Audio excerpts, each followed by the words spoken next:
welcome to the B2B Growth Blueprint podcast, where we talk with entrepreneurs, founders, and leaders at B2B services, tech, and SaaS companies to learn the systems and processes they've used to create success for their business. We'll also learn from marketing and sales experts to provide insights to help you grow your business. I'm your host, Mark Osborne, and the podcast is brought to you by Modern Revenue Strategies and their 10x ROI B2B growth guarantee. Schedule a free diagnostic call to learn the fastest path to double your B2B revenues in just 90 days. Hello, and welcome to another episode of the B2B Growth Blueprint podcast. I'm your host, Mark Osborne, and today I'm very excited to welcome my guest, Steve Ramona. Now, I'm going to read Steve's bio to make sure I get everything right. Steve is a promoter and super connector. He specializes in building partnerships through his personalized introductions. Now, these introductions might be emails that include video explanations, adding a personal touch to each connection. Steve's introductions have been incredibly successful, resulting in $25 million in deals over the past 11 years. This track record speaks volumes about the value that he brings to each of his connections. Steve has a podcast, Doing Business with a Servant's Heart, with an audience of over 40,000 people per episode and growing. He also has a TV show called Together We Serve, which has a 1.2 million monthly audience on the TV channel. Steve's shows feature CEOs, founders, presidents, and entrepreneurs with incredible stories. So I encourage you to tune in there. Steve finds great people to partner with through these shows and introduces partnerships and collaborations. So Steve, welcome so much to the show. Mark, thanks for having me. I'm fired up. I'm excited to chat with you. So tell us a little more about, what you do. What does it mean to be a super connector and promoter? Tell us about your story. Real quick, and I always say that it's usually not real quick, but at 18 years old, just graduated from high school, was going to jump into community college football. And, we all need a job at 18 years old, to go out. We got our summer open before school starts. And my family had launched a health club, racquetball club. So my cousin said, hey, why don't you come work the front desk? I trust you. You're my cousin. I know you. Come aboard. And what happened when I started working there was the transformation to me of building a network, because I would see the same people 2 or 3 times a week to come in and work out.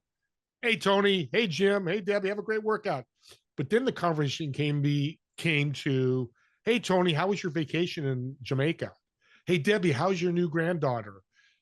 What does that look like? I'm building relationships. I'm 18 years old talking to 40, 50, 60-year-olds. Some of these guys making millions and women making millions of dollars a year.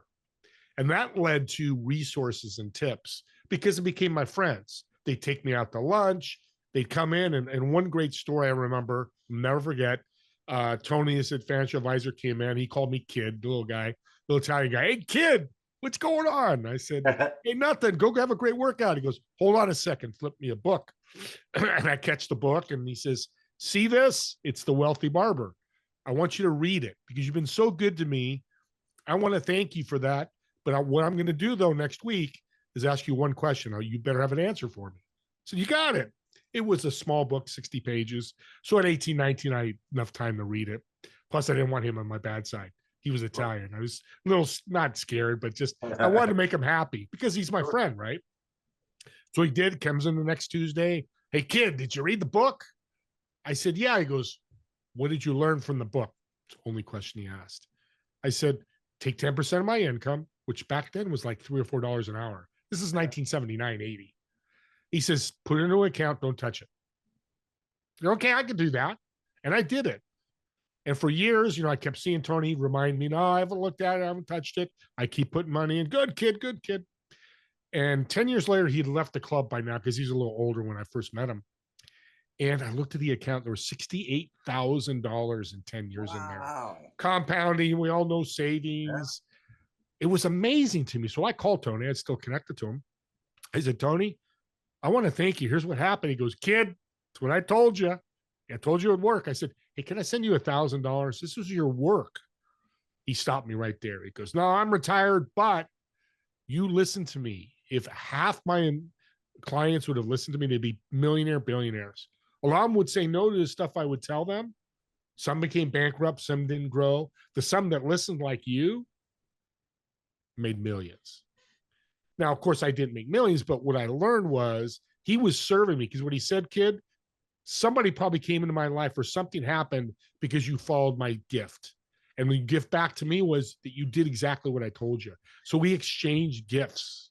That's what a servant heart does. You give a gift, and if you receive one, get it back. And I learned, wow, what an incredible opportunity to serve and help and bring value.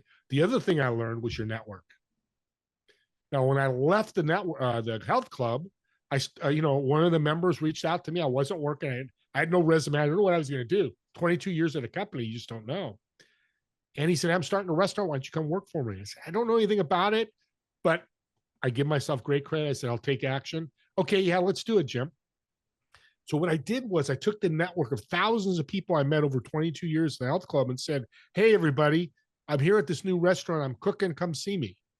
In 6 months, we were bursting out, making money hand over fist because those people I built a relationship wanted to come in and check in on me. And then, of course, they ate and they paid for the food. And it was amazing. And then I left there 3 years later. I started my own company 3 years later. I took the restaurant network. I took the health club network. And that company became 250,000 in the bank within 6 months. Wow. More money than I've ever seen. Because what happens is when you build these relationships, every opportunity you have, and it could be professional or personal, people care and remember and like you because you brought value, you served them. So there's your network's your net worth right there. Yeah, for sure. So, we've talked about this. A lot of our audience is, founders, entrepreneurs, or operators at, B2B companies, maybe in early stage. And for a lot of them, their network is also their net worth because it's that ability to sort of leverage those folks. But some people aren't as maybe either as gifted naturally as you are at, sort of building those networks, or maybe they've, sort of maxed out what they can get from their network, or they just need strategies for growing.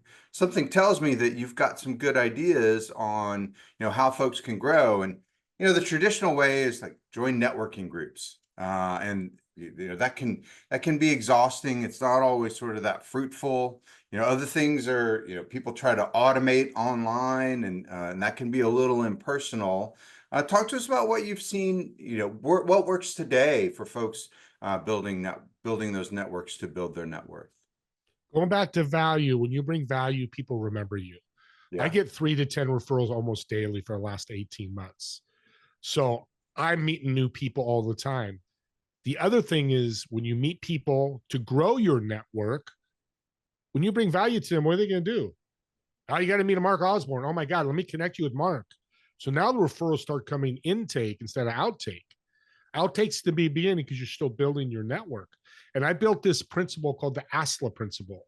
Okay. A is ask, S is shut up, L is listen, and A is ask. And here's how it would go. I'd ask you a question, Mark. Hey, what's your challenges in your business?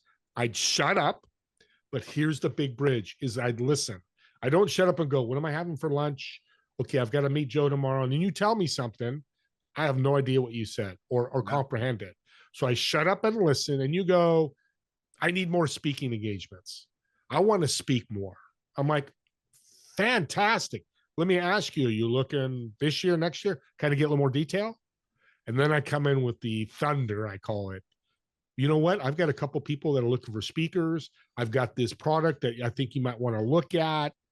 And boom, because I did the ASLA, asked, shut up, listen, and asked, I was able to bring value. We cannot serve people unless we know them.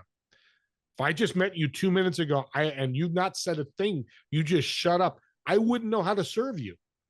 Maybe make you a model because you're a handsome guy, but that's on the side. But that's one way. If you do that in every call, every interaction in person or virtually, especially in person, if you ask first, hey, let me know a little bit about you, the ASLA principle comes in, and then you got I don't want to say you're ahead of the game, but you're able to bring value. And then guess what? When they ask you, hey, tell me a little bit about you, they're more attentive. They're like, oh my God, this guy just gave me gifts, or this woman just gave me gifts. This is a cool person. I'm going to listen more. It's a cool principle that really works everywhere, but in person, I'm finding even more so. The other thing is podcasting. And maybe I'm going to be controversial, and I've been fighting with this back and forth because I've been part of and run some networking groups for years. And what you find, the people listening, you probably see the same thing, the same people over and over again. And they talk business a lot, which is okay. And if you're starting out in a business or want to build a network, it's powerful. I did that in January 2020. Within 6-7 weeks, as the top sales guy in my company, I had 500 new people in my network. So it really works there. You got to be proactive, set up the one-on-ones. But a podcast like we're doing right now is a game changer. All of you that do one-on-one meetings, they're great. We learn about each other, how we can support each other, how we can serve each other, and then we walk away. But when you do a podcast, it's a one-on-one that when you walk away, in my case, thousands of people get to see you. So now I'm bringing huge value to them. Yeah, so you're hitting on something that's really interesting. So we work with a lot of companies in building, account-based marketing programs.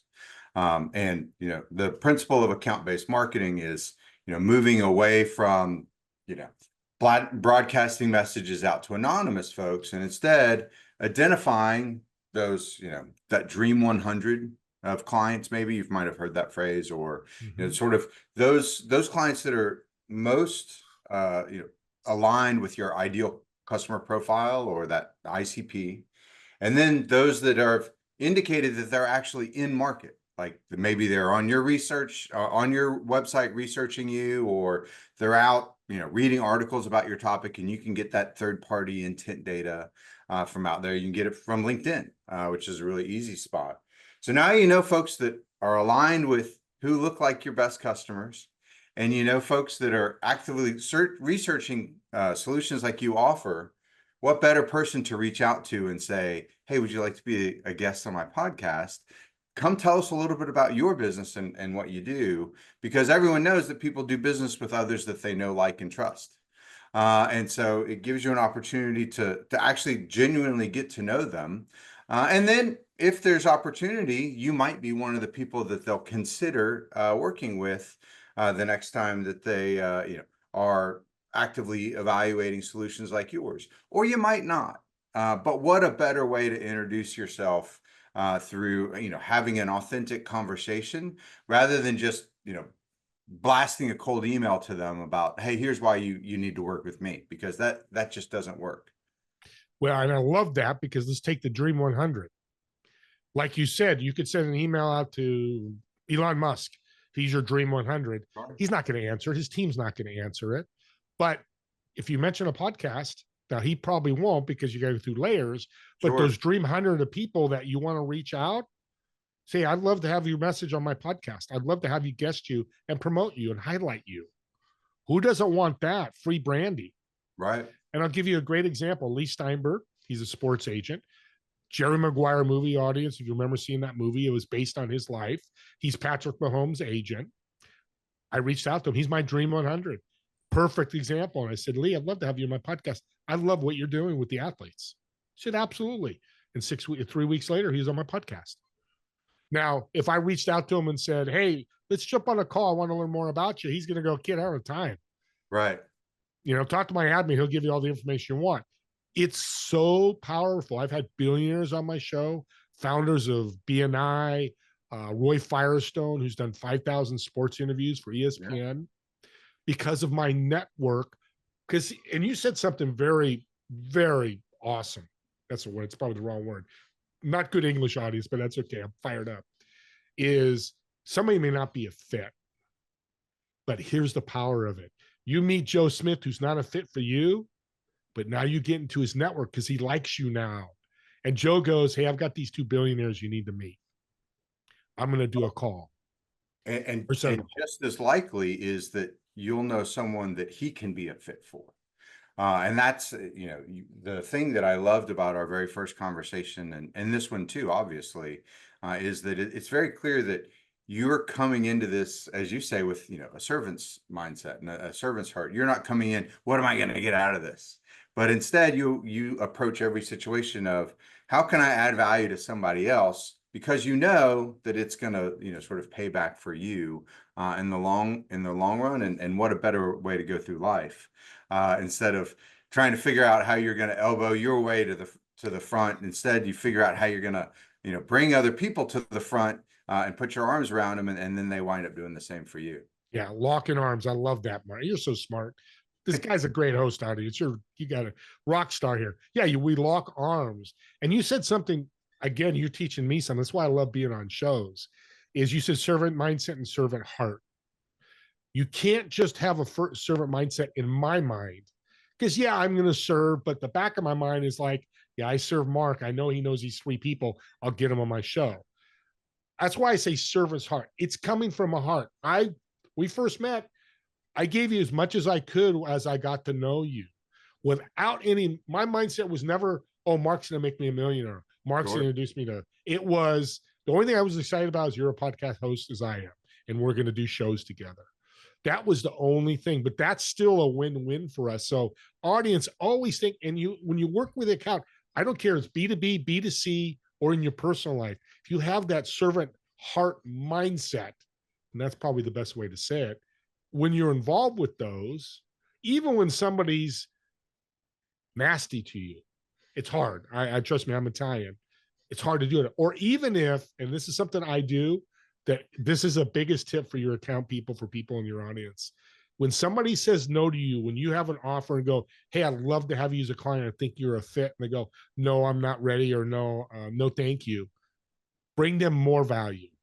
Yeah. Think right away, hey, by the way, Tony, hey, I appreciate you being on, or whatever you say. Go, I was thinking while we were talking, I need to introduce you to this guy. I think he'll help. Now, audience, I want you to think about what happens when that person leaves that meeting. When we get a no, we give a no to someone, we expect, oh my God, they're going to be pissed, negative, upset, and you come back and bring them more value. I've seen around 40% of the time that people come back months later or weeks later and go, you know what? I'm ready. Because you left them with this value, this law of increase that's undeniable when it comes to emotions. Yeah, totally true. Totally true. But the thing that I see is, although this is obviously a great principle, and what a better way to go through life, you can absolutely sort of maximize the effectiveness of it by taking the time to really understand, well, who is my ideal customer? Where do those people live? What do they care about? And so then, we've all got the same number of hours in the day. And so when you think about, well, where are you going to spend your time? And just as you sort of described with, sort of networking and those sorts of things, you could choose to join a networking group of, people who are interested in X topic, or you can choose to join a networking group of people who are interested in Y topic. Obviously, pick the one that aligns with, where you can add value, and where your passions are in life. But then don't come to it with the perspective of, what am I going to get out of these folks? But instead, what can I add to this conversation? Yeah, absolutely. And that you just brought to, again, you did a servant's heart in my mind, is not just networking groups, but look and research the ones that are really going to fit what you do. That's right. Don't go to a networking group. If you're a lawyer, go to a networking group with a whole bunch of podcast hosts. If you're not a podcast host, I mean, unless you're going to want to be, that's just not a real fit. To be a guest, I mean, you can find ways to fit, but a real probability of a fit. And you said something that was very, very good about knowing your client. That's your homework before you become a servant's heart, before you go into a network group, because you got to know that. How many times have you been to a group and they go, hey, so, how do you help people? I help them make a lot of money. Right. Well, that's everybody in my network wants to make a lot of money. Or I help everybody with their health insurance to save money.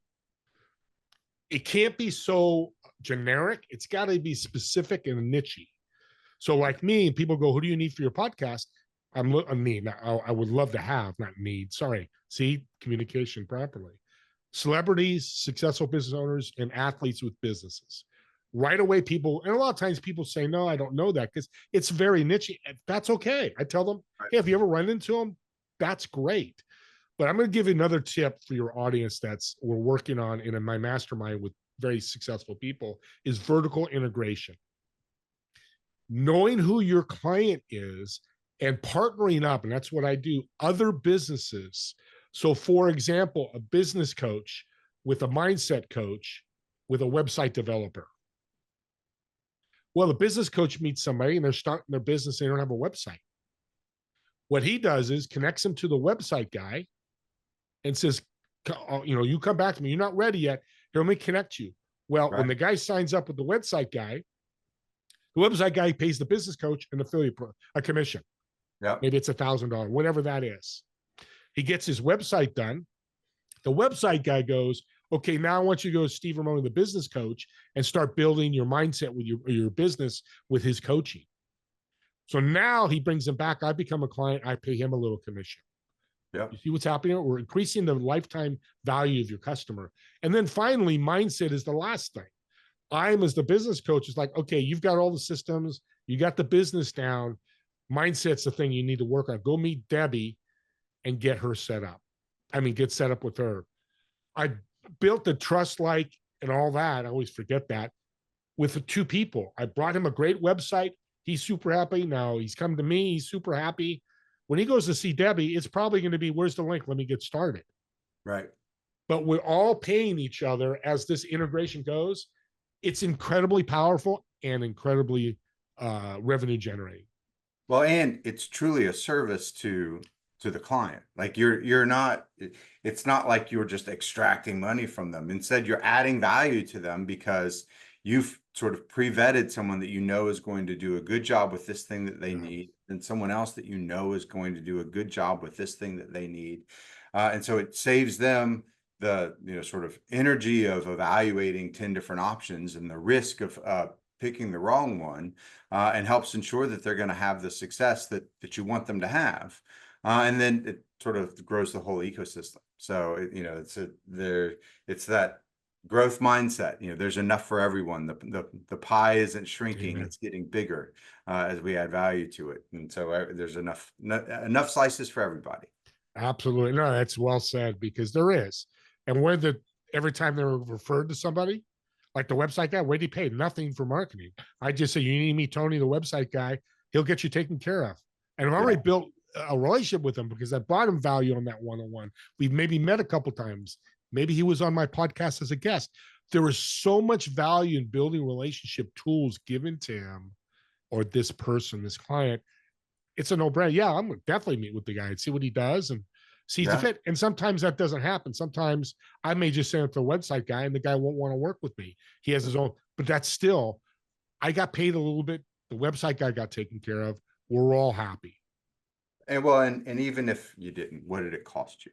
Yeah. You know what I mean? Like truthfully, just having all it cost you was the time to say, hey, you know what, you might want to connect with so and so, and sharing some contact info and do unto others as you would like them to do unto you. Like what a better way to go. What a better way. One thing I do know, Mark, is when you do this, and it's happened to me, universe talks. The universe, I call it university currency.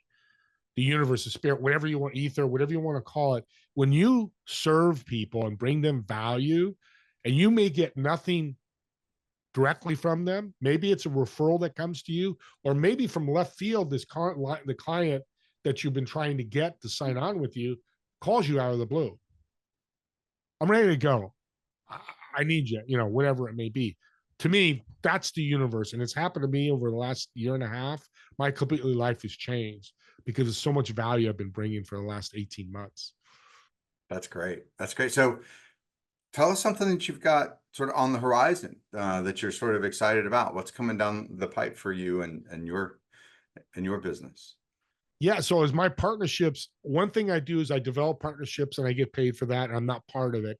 The other part of it, I'm asked to be a partner, and I'm part of an EV charging station program. Okay. They're putting EV stations everywhere, and anybody with a parking lot, they're going to let them lease the park. They're going to pay a lease to the parking lot owner.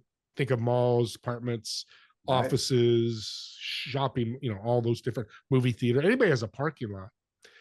It's so powerful because now that dead space of a parking lot, well, it's not dead. People are parking their cars and they're not making any money off that. Now think about they're using Whole Foods. So Yeah. Whole Foods has like five or I don't know how many states, let's say it's 6 stations. Now people are going to Whole Foods first, parking their car, getting their car charged while they're going to the Whole Foods and getting their groceries. They're getting two things done at once within 30 minutes. Unfortunately, with gas cars, what do? We've been doing it for 50 years, as long as gas cars have been around. We pull up, we wait, we pull up to the tank, and we start pumping gas. That's all we could jump on our phone, answer an email, but there's really nothing else we can do. So for 15 to 30 minutes, we've got to pump gas. Now with EV, we can actually get you to be more multitasking and get more stuff done. So literally EV stations can save you time. Super interesting. Well, and obviously there's, value to the owner of the parking lot, value to the customer, value to the leasers of the stores around the parking lot. It's definitely one of those win-win scenarios. Yeah. So Steve, for folks that have been listening and want to know how to get in touch with you and how to get a part of your network, what's the best way for them to get in touch? Jump on LinkedIn. I'm always on LinkedIn. Steve Ramona, SteveRamona. Or you can email me. It's my first name, Steve, the letter R, my last name, 1961 at Gmail. Email, you have questions, thoughts, whatever. Reach out to me and I'll make sure Mark knows that you reached out, and let me help you. Let me support you. Let me serve you. Fantastic. Steve, thanks so much for joining us today. I really enjoyed our conversation. Thank you, Mark. It was great. Thank you for joining this episode of the B2B Growth Blueprint podcast. We hope you've gained insights to grow your business. If you enjoyed this discussion, please rate, comment, like on your favorite platform, and share to others who will find it useful. Do you know a CEO, founder, or leader at an early stage B2B services, tech, or SaaS company who would like to be a guest and share their story? Send us a note. Let's schedule a conversation.